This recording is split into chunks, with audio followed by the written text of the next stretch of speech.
Hi again, boys and girls. It's Nathan and Montana here, without Montana. He's actually at home on day 7 of his rehabilitation at the moment.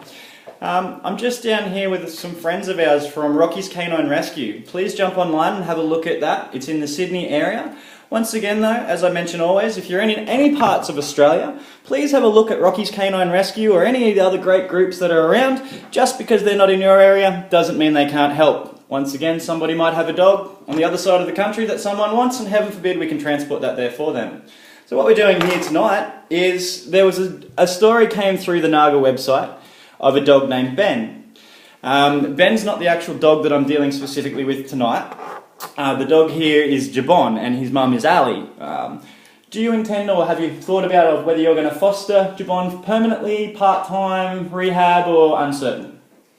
I was thinking if he does get rehabilitated, to keep him. Okay, so with that, we are all about positive frame of mind and everything what we do. So when he gets rehabilitated, would you like to keep him or release him back to find another one?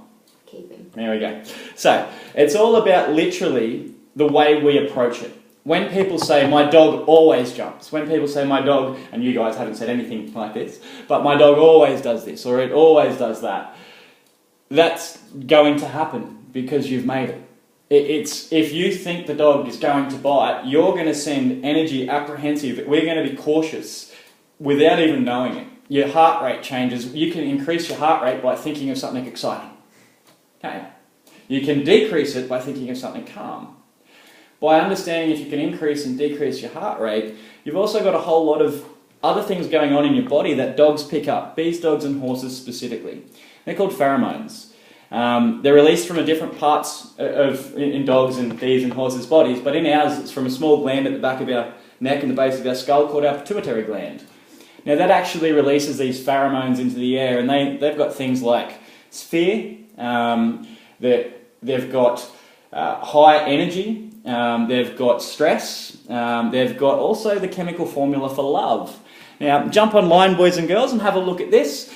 Allegedly the chemical formula for love being in one in which you know how you've got friends, family or others that when you're near them, their actual natural body smell will either smell sweet and nice, or it might be a little bit weird and not quite smell perfect.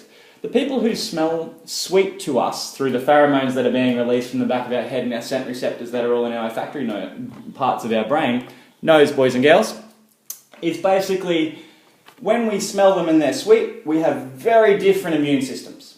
When we smell them and they smell similar or that we shouldn't be there, we've got very similar immune systems. So that's nature's way of sort of letting us know through our primitive nose compared to the dog's sophisticated nose that these hormones are out there. Now, what I'm talking about with hormones and emotion and thinking is because dogs pick up not just off what we're thinking but the body language and the things we do. So if you think about a small child who's having a bad day and they might be sitting in the corner, arms crossed or crouching over or something like that, if you were to walk over to that child, pull their chest up, put their head back, sit them up a bit, automatically that changes your demeanour inside of your body as well as out. So boys and girls, I just get you all to practice at home, you two too. You can cross your arms and sort of slouch over and sort of go down and sort of things like that. Alright. Now if you can imagine you've got a book on your head, put your head up as tall as you can, your back nice and straight, and your chest out, boys and girls. So what we're looking at there is now you can sit normally. One more time. Now what we're looking at, boys, is you're exuding confidence. So basically by changing your body position, same as the dogs, and we'll talk about moving their tail and other things in association with that later. But this is just a basic overall understanding that dogs pick up everything we do and think. Dogs know how we're feeling before we say a word. Now, people can say, what do you mean they know how we're feeling? Think about your mother, your father, your brothers, your sisters, your friends, your partners, or people you've had in your life. If they've been at school or at work or on a holiday or had a really bad day, they don't have to say a word the second they walk in that house and you know. From the minute you turn, look at them or you feel that energy. Parents could be having a good day or a bad day, saying nothing, but you get a sense or a feeling that something is different. Now, dogs respond off what we tell them So if we're sitting there and we're saying, oh, we know in outside of our head, we know this dog is going to react to other dogs, and yet we're sitting there and we're trying to exude confidence. We've got our head held high, our shoulders back, everything going forward. Basically, even though the dog knows that we're sending these fear signals out because they're there and we're going to be apprehensive because every other time it's been to the dog park, there's been a fight. So we're expecting a fight, even if we're pretending not to. But by us looking strong, by us to that dog projecting confidence and not going over the top with it, not saying, come here or do this. You don't have to be domineering to be dominant. Dominant doesn't mean you've got to be in charge, controlling, pushing over every single aspect. The words in my eyes, it means to be in control of the situation. It doesn't have to be with a hammer. It doesn't have to be gently. It doesn't have to be in any way, manner, shape or form. To be dominant means you're in control. So make sure you don't get that confused, boys and girls, with the difference of dominance being seen as being aggressive. So have a look at all those things that we mentioned in relation to hormones, pheromones, chemical formulas for love, dog sensing, body language from people, and we'll start to talk now about the body language from dogs. Just 1 second, I'm just going to go back and do some more that I left out. I'm going to cut this and then come, because this is going to go in about 10-minute blocks, like this is just going to get edited, this bit I'm talking of now. Yep. 10-minute blocks, and then I'll come back and I'll actually explain to you what I'm saying. Not that you don't get it, but just as in how that's going to relate with your dog and things that we can actually practically do, not just all the rest of it.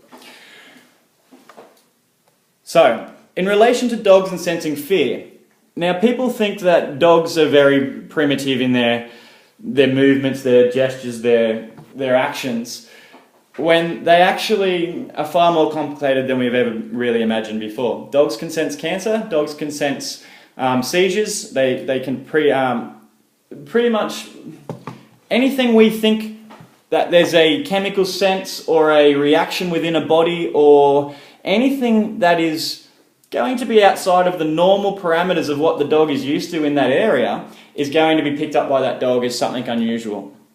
So, what I mean by fear with that, if your dog is behind a fence and it's perfect and it never reacts to nearly anyone, whether it can see them or not, if there's one person who's scared of dogs that walks along that street, every dog in the street every day will go off at that person regardless of what they do. They can try to lift their head and do all this. If they came and saw Montana, we could fix that for them because then they'd build the trust back up with the dog, because until they've had a positive experience, until you've had a positive experience with your dog in the dog park, even if you're trying to say, you know, it's going to be great and all this is working, you're still not thinking it, right? And you can't.